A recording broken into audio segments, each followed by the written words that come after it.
Wel, croeso mawr i'r sesiwn yma heddiw. Welcome to the Oxbridge admission session. I've got a great panel of people in front of me. So without further ado, I'm going to ask them to introduce themselves to you. And gynta, I'll start with Sandy. Hi there, my name is Sandy Mill. I'm Admissions Director at Sydney Sussex College, part of the University of Cambridge, and I've worked with students across North Wales since the very beginning of Seren, so north and west of the country. It's nice to be back at the Seren conference for I think the 6th or 7th year running. I've lost count at this point. But we're not in Cefn this time, Sandy. No. Sad. But thank you. Yeah, thank you for that. And Matt, you're not in Cefn either, so introduce yourself, please, Matt. No, hi, I'm Matt Williams. I'm the Access Fellow at Jesus College, the Welsh College at the University of Oxford. I'm also a politics tutor. Jesus College, as of 2020, is now responsible for access and outreach work for the entirety of Wales. So I'll be happy to help any of you wherever you are in the country.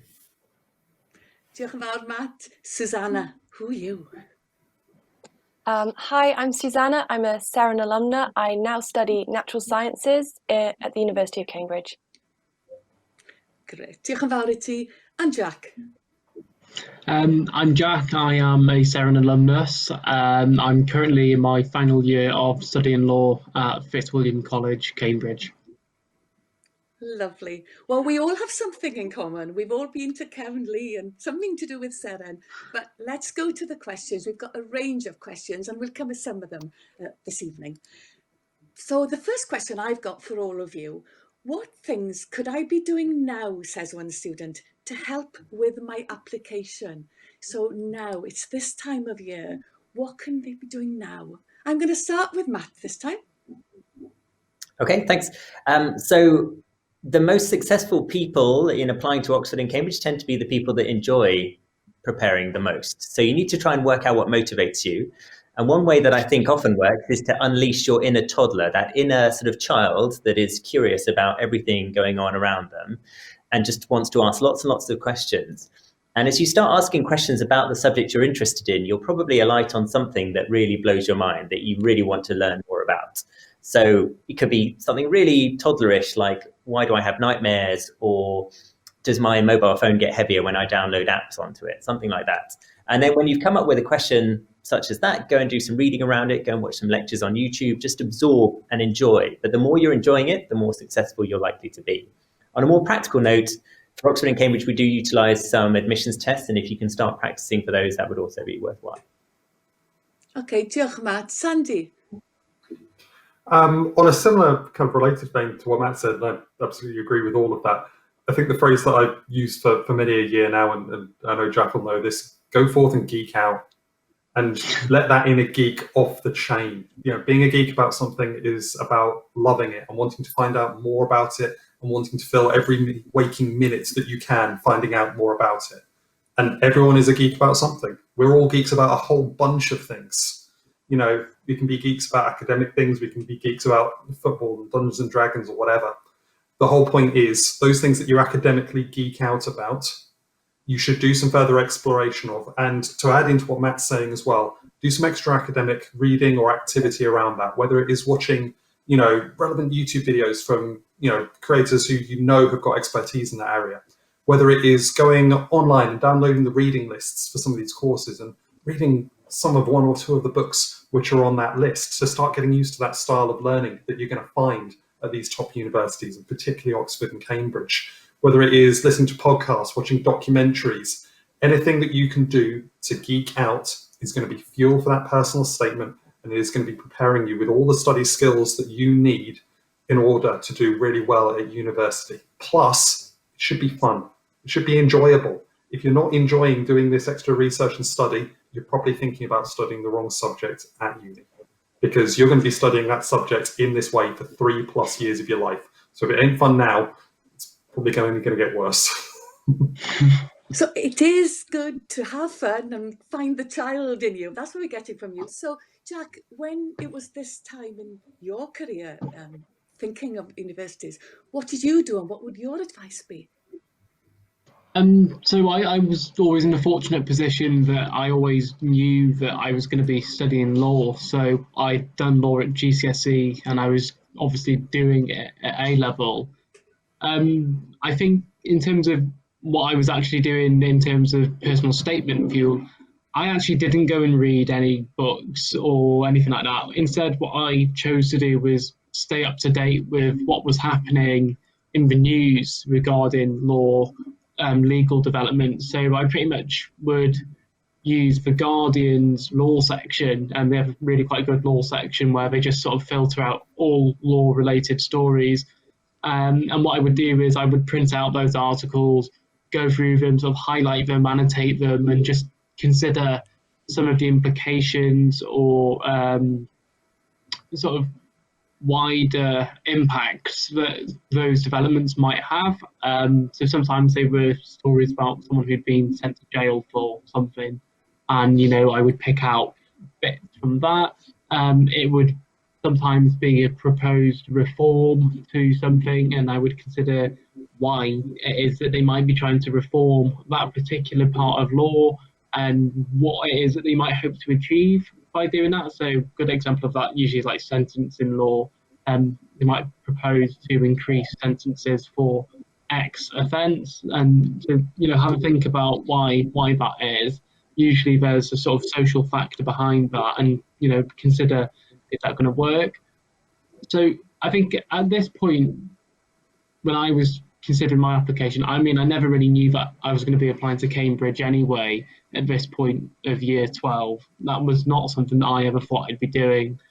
But I think just sort of finding a way to show that you're passionate about your subject is really, really key.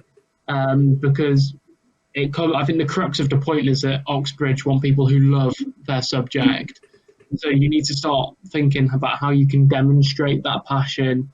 And when it comes to a personal statement or an interview, and they say, well, they basically ask you, what have you done to find out more about law? You can, or whatever your subject is, you can say, oh, well, I've been doing this, or I've been doing this. And so just find a way to really indulge your interest. Like Sandy says, geek out.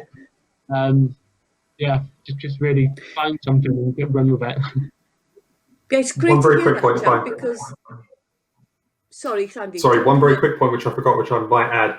For those of you who are thinking of studying vocational subjects, so medicine, veterinary medicine, etc., work experience absolutely counts towards all this and should be sourced where possible, but we are aware of all the difficulties going on right now because of COVID, because of the way that things are in the country. There are some brilliant online work experience programs which you can take part in, which it is good to just definitely get a little bit ahead, have a little search out of these. So as well as pursuing actual physical work experience, once hopefully, fingers crossed, the situation improves in the new year, you can also get a little bit ahead on those and get yourself booked into those early. Sorry, I just did not want to forget those, especially given this year.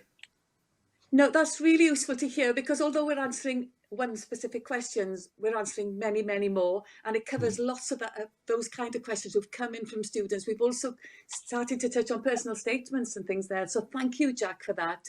Susanna, we haven't forgotten about you. What about you? Did you know at year 12, what you really wanted to do, and what would you have done at this point in your career?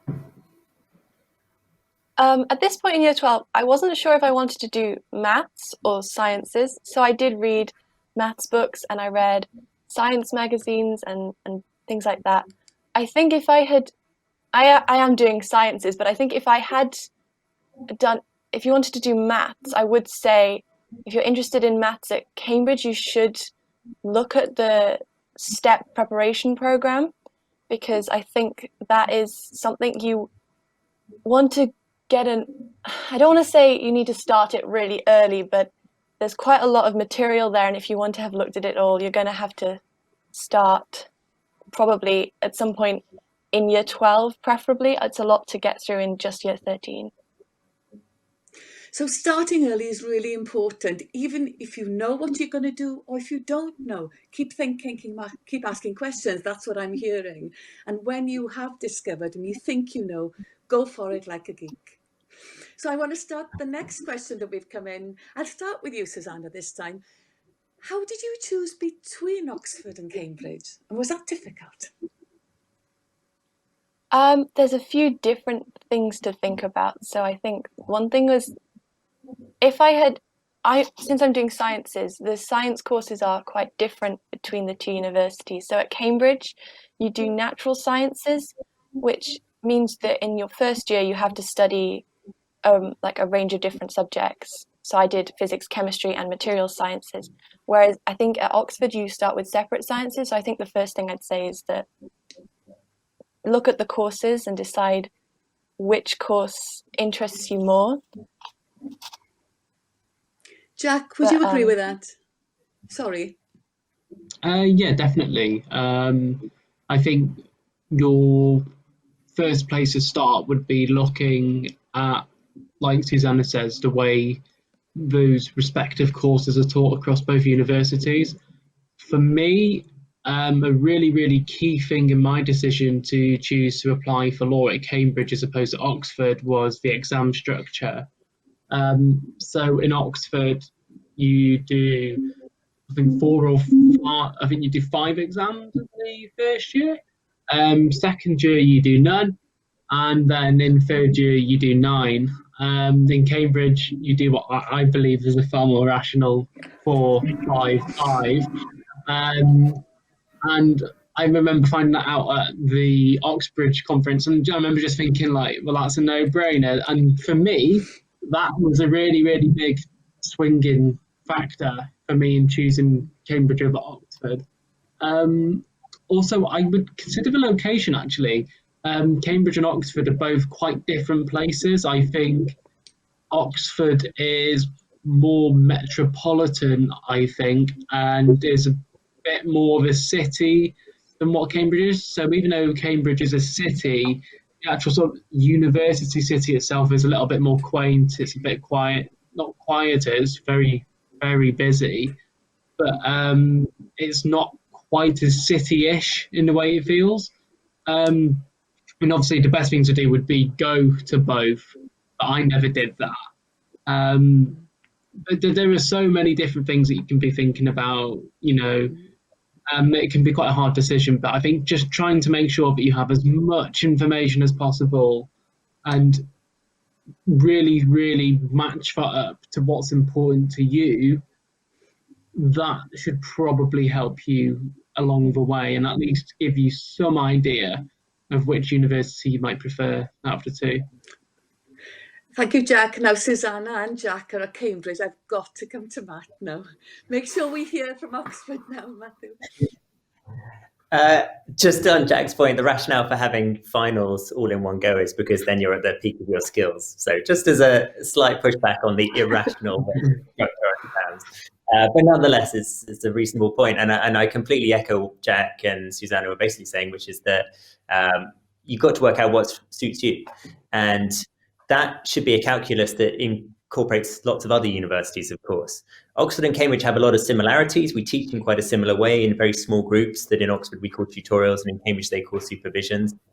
They're practically identical. We have a lot of subjects that are very similar. The way we teach medicine, for example, is quite similar at both universities.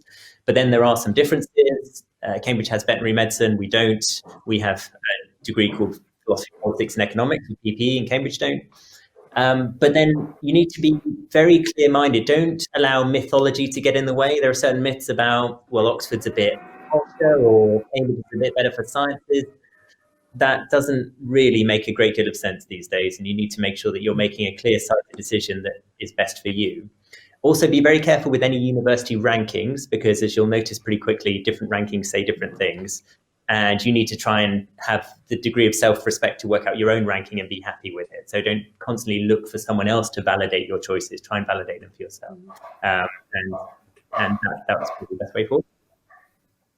Diolch, Matthew. Sandy, anything to add on that? I'm probably the worst person to add into this because I still have actually never visited Oxford in my entire life, which is fairly, not for any rivalry reason. I keep meaning to. This year it's kind of gotten away from me for fairly obvious reasons. But I still haven't been. For me, I was a Cambridge student, and Matt mentioned the PPE course there. So I wanted to study philosophy. And the difference between the two was Cambridge had a pure philosophy course and Oxford offered philosophy, politics and economics, and I didn't want to do the other P and the E. So a fairly simple choice, same sort of reasoning as Susanna for me. But just to echo, they're two of the best universities in the country. They are two of the best universities in the world.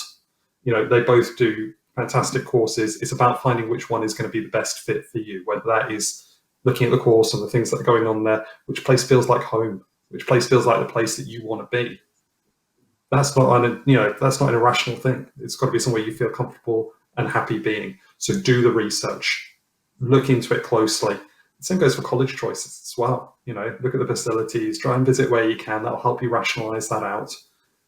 And then at the end of the day, if you've done that bit of research, you can trust your gut, because you know that it's going to be a good place for you because you put the effort in, you've done the research, and at that point you can go with what feels like the right place, what feels like the place where you want to be.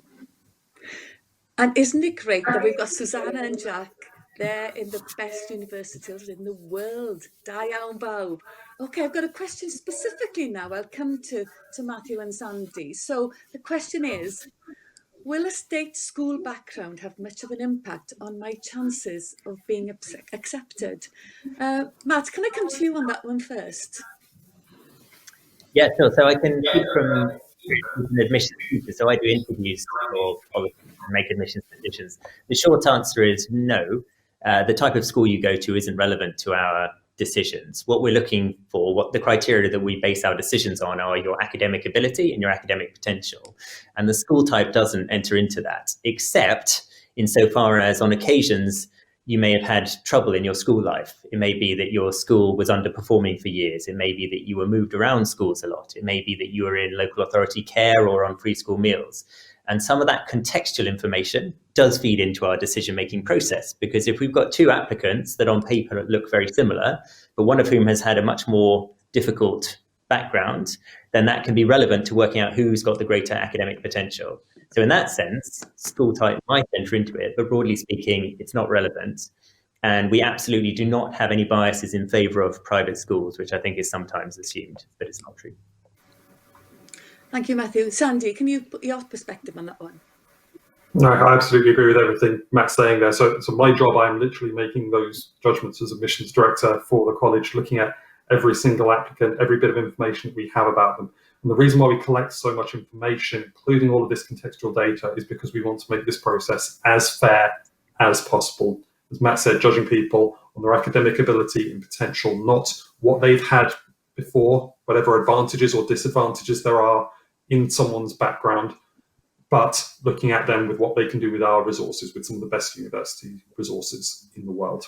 So we will take note of things such as school background, but purely to then put them through the filter of, okay, are we looking at this candidate on the same level as everyone else, bumping people upwards where we need to, never bringing people down or disadvantaging someone because of anything about their background. When I say that we don't care where you come from, who your family is, how much money that you've got in the bank account, which part of the country that you're from, what your accent is, what your hair color is, what socks you're wearing, if any, today. I mean that in the nicest possible way, because that means it's a fair, transparent process to make sure that we're making the best judgments based on all the information that we've got. It's a bit odd to say I don't care in the nice way, but, but really that is the case.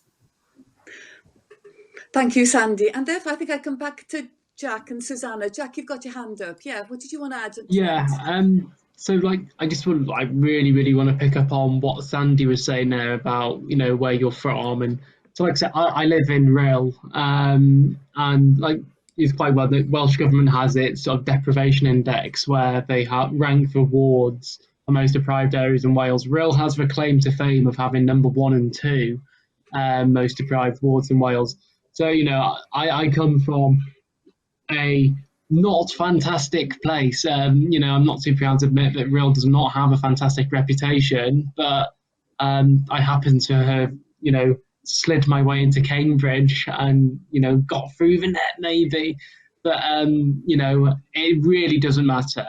And I remember at the start of second year, Sandy, I'm not sure what the figures are for the most recent admissions round, but the admissions round for 2018 to 19, I believe, I seem to remember you telling me, Sandy, that if you were to take all Seren students as a school and you were to consider their application success rate, the percentage of applicants that got an offer was comparable to schools like Eton and what have you. So Seren itself, am I right on that, Sandy? Very close. It was all Welsh state school applicants, which is largely going to be many of the people who are in Seren. There are maybe a few people who aren't in there, but it was, in fact, the case. It was at or above. I can't remember exactly the sort of level from some of those top private schools, and it was certainly the case that if you remove, if you put private school students sort of back into the Welsh average, the success rate went down, which I found kind of delightful. I'm not going to lie. The private schools were dragging the figures down.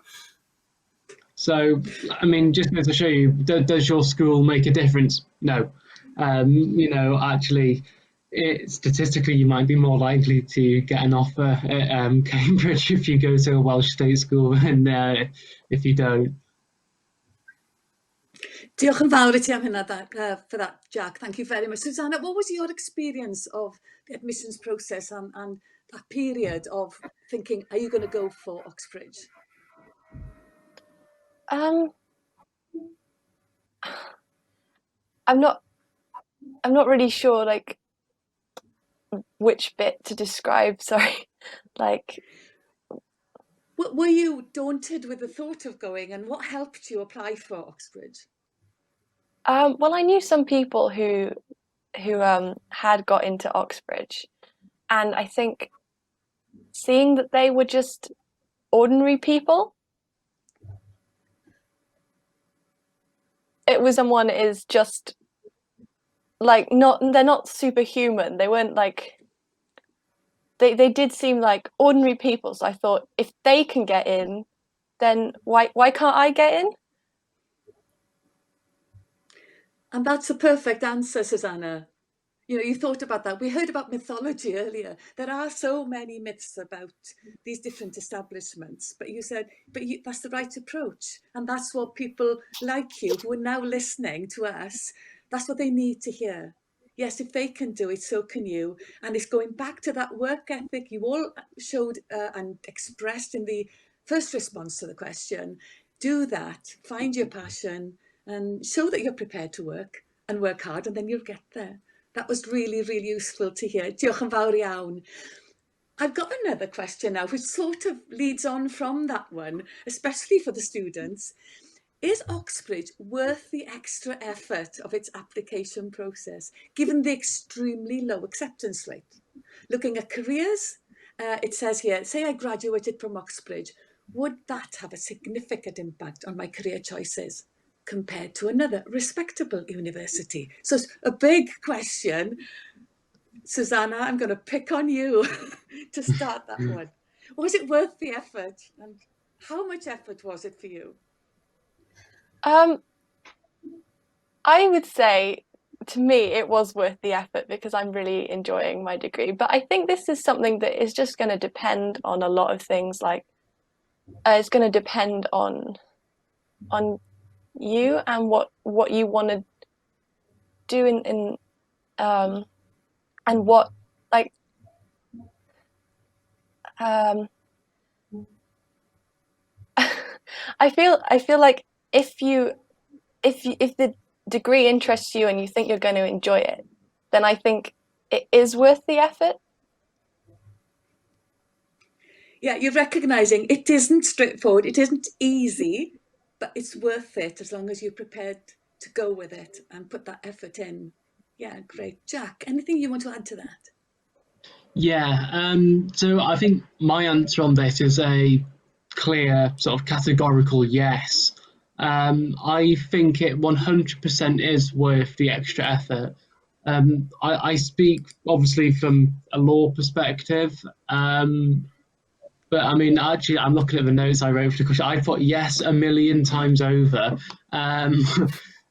So I think having come to Cambridge, I've had opportunities and experiences that I genuinely do not think I would have had I not made the extra effort to apply to Oxbridge. Like I say, so I was saying at the start of the session just before we started recording, I've secured a training contract. So basically, that basically means that I've got a solicitor job for when I graduate. And law has the sort of quality at the moment being a massively saturated job market. And I feel as though, personally, I feel that having gone to Oxbridge does give me a slight competitive advantage. Jobs in the city do have quite a large Oxbridge bubble to them, and where like a significant proportion of people who take up those jobs have gone to Oxbridge. So in terms of, does it have an impact on your career choices? No, it doesn't have an impact on your choices, but I think it can definitely sometimes stand you in better stead. But I personally do feel that Oxbridge has 100% been worth the extra effort. When we were locked down in March, I had a bit of a reflective period, and I thought about everything that I'd done since I'd come to Cambridge. And so many of the things that I've had the opportunity to do, I really wholeheartedly don't think I could have done at some other universities. So I really, really do think it's worth the extra effort. And I'm not actually sure that the extra effort is so large that it should disincentivize you from doing it anyway. Great. Diolch yn fawr, Jack. Matt, what do you say about that? Can it not incentivize people? Yeah, I've certainly heard of people being put off because there is a bit more to the admissions processes for Oxford and Cambridge. We start earlier, we ask more of the applicants in terms of maybe sitting admissions tests, perhaps interviews, etc. I think I would push back on Jack's point a little bit. I think if you're thinking about sort of career opportunities, there isn't a huge statistical difference between the career prospects of an Oxford graduate or a Cambridge graduate versus someone at another good university in this country. So when we're trying to work out what's worth it about Oxbridge, personally, I wouldn't be so instrumentally fixated on careers, because you'll get a great career from lots of universities in this country. And that will have more to do with how much drive you have, the sort of experiences you try and forge for yourself, which at other universities are absolutely possible. So be slightly careful with thinking you go to Oxbridge and you're guaranteed some sort of gilt-edged career versus if you go to another university and it's going to be a struggle all the way. I think the things that make it more worth it going to Oxford or Cambridge, and I'm speaking as someone who's taught at Reading University, and I've been a student at Bristol University in the School of Oriental and African Studies, and Oxford, so quite a lot of different universities. The difference is just how much attention you get from academics, to my mind. Because you're in these tiny classes of about 2 or 3 students with someone who's an expert in their field, you go much further, much deeper into the material than you would be not capable of doing at other places. So the thing that's the added value of an Oxford or Cambridge experience is that depth of experience of your subject. So it's worth it if you are really, really into your subject. Yes, it can have some vocational payoff, but again, I think that's marginal rather than an absolute variance.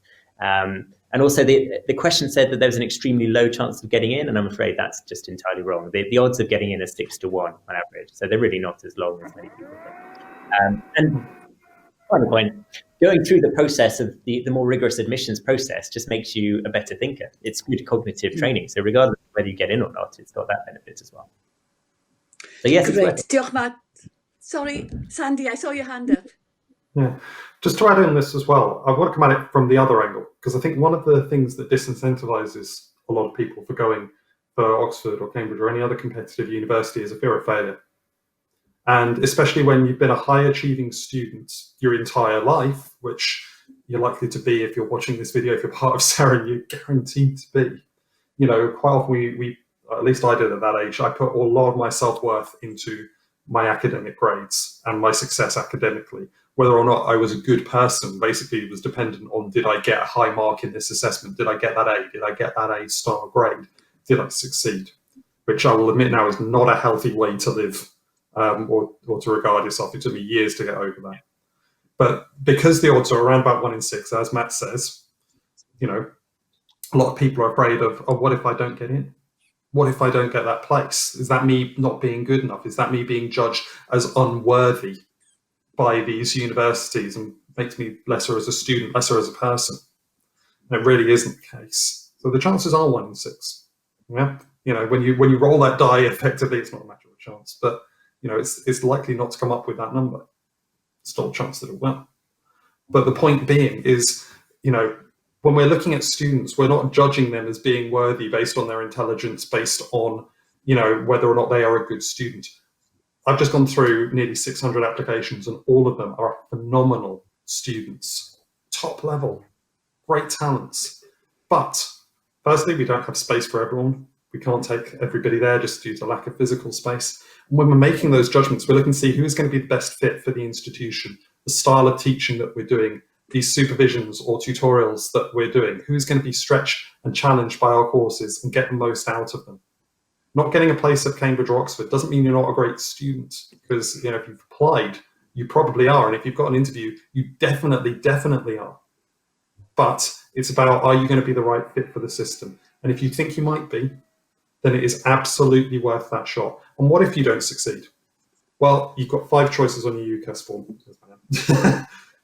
That's one of them. You've still got 4 remaining. At least 2 of those are probably going to be top universities, institutions that are going to give you that great career, those great career opportunities, those brilliant courses, plus a couple of backups just in case you need those. Yeah. You're really not losing out on much. Basically, you're taking a punt with one of your 5 choices to hopefully meet that dream that you've got. The question you just got to ask is that worth it? That's brilliant. Thank you, Sandy. Jack, you wanted to respond to that? Yeah, so just on the point of 1 in 6, I've just had a little quick Google. So apparently your odds of being born, I'm seeing here, are 1 in 400 trillion or 1 in 400 quadrillion, and you have done that so far. So 1 in 6 as compared to 1 in 400 trillion or quadrillion is not that bad, actually.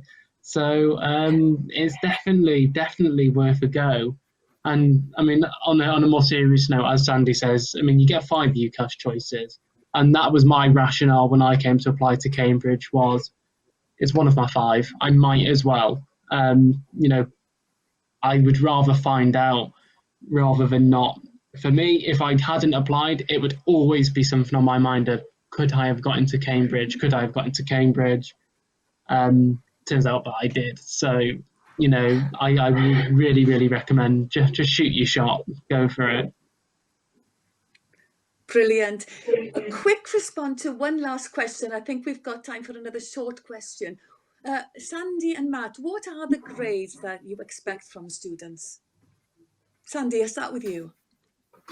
Cool. So it is always dependent on the subject, and all of our offer grades that I'm going to say are typical offers. We may go slightly under these in some cases. We may go slightly over them in others. So for example, if somebody has had a lot of educational disadvantage, we might make a slightly lower offer, because actually, that would be the same sort of equivalence, a fair offer to that student, showing they've got potential and the ability in that situation. If we really think someone needs to prove something for some reason, it may be higher.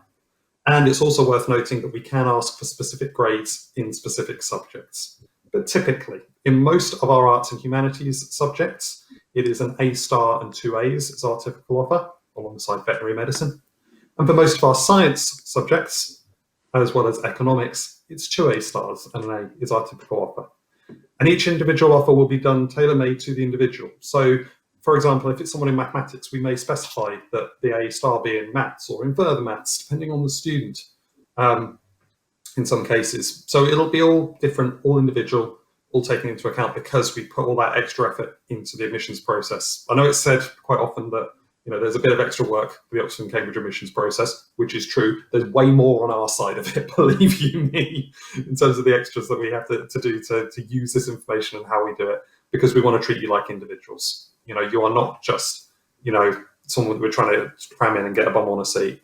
We're looking at you as individual students and everything we can get. So typically, an A star and 2 A's for arts and humanities, 2 A stars and an A for the sciences, but those are typical offers. They can vary based on the individual, and you may be asked for specific grades in specific subjects. Matt from Oxford. Oxford is a lot more rigid than that. So there is no variance between colleges. There's no variance between individual tutors or individual applicants whatsoever. So we have published grade requirements for all of our subjects on our website, ox.ac.uk, and they are invariant. So for humanities and social science subjects, things like English literature, the standard offer is AAA, 3 A's. For medicine, it's A star AA, and for most of the sciences, that's the same. The only science that I can think of at the top of my head that requires more than that is chemistry, which is A star, A star, A. So on average, we ask for marginally lower grades than Cambridge, and that is absolutely fixed, so it won't vary at all. The only time when it can vary is after you've taken your exams. If something interfered with the exam process, which we would call an extenuating circumstance, then we can then modulate downwards. So let's say, for example, someone suffered a bereavement while they were taking their A-levels, then that would, of course, be relevant to them performing slightly worse, and we can take that into consideration and let them in on slightly lower grades. But generally speaking, that's not the case. I should note that we only ever make offers, or only ever need to make offers on 3 A-levels. So having 4 A-levels doesn't make you more competitive and is not required. And having 5 A-levels is absolutely not required. We don't make offers on Welsh Baccalaureate, but we like it because the independent study project gives you an opportunity to look into something you care about, and we like independent-minded scholars. So we like it, but we don't make offers on it. Just a couple of quick points right on off the back of that. We do exactly the same in terms of extenuating circumstances. We're able to offer reprieves or adjust offers as necessary, and we absolutely agree.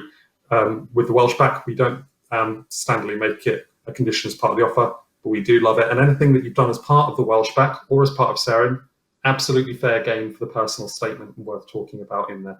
One very last minor thing as well is for our mathematics applicant, step grades will be a part of that offer on top of the A-level grades. And Oxford and Cambridge, exactly the same. We only need to see 3 A-level grades in order to make an offer typically, or International Baccalaureate, other equivalent qualifications.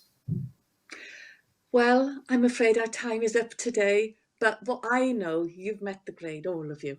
It's been great doing this session. We could go on for another hour, I think. Susanna, Jack, Sandy and Matt, thank you for your company. We've got loads of other questions which have been asked, but they will be followed up by the SEREN team after the event. Felly, diolch yn fawr iawn. See you again at some point, somewhere. Diolch yn fawr iawn. Bye-bye, everyone. Diolch yn fawr, Chloe. Bye. Diolch yn fawr iawn to our University Panel of Experts, Iona Giwan, and our SEREN alumni, Charlotte Caredig, who give you very insightful knowledge on how to manage that UCAS timetable. Ac in cefnogwyr allweddol, y formative SEREN supporters, Sandy and Matt, and our alumni, Susanna and Jack, for that informative session on the Oxbridge admission process. Well, I hope these last couple of days have made the transition into higher education a little less daunting for you all. Llai pryderus am y pontio na gobeithio. Ymlaen at sesiynau olaf y gynhadledd. Now, these next sessions are the final sessions of this year's SEREN Academy Conference, but by no means the least important. Dewiswch, you can now choose between adjusting to university life Q&A, a fydd yn cynnwys rai o alumni SEREN, sef Charlotte Ellis, University of Birmingham, Morgan Davies Walker, University of Cambridge, Daniel Bray o Brifysgol Aberystwyth, Tom Rhys-James, University of Exeter, ac Ella Catherine Jones, Cardiff Metropolitan University.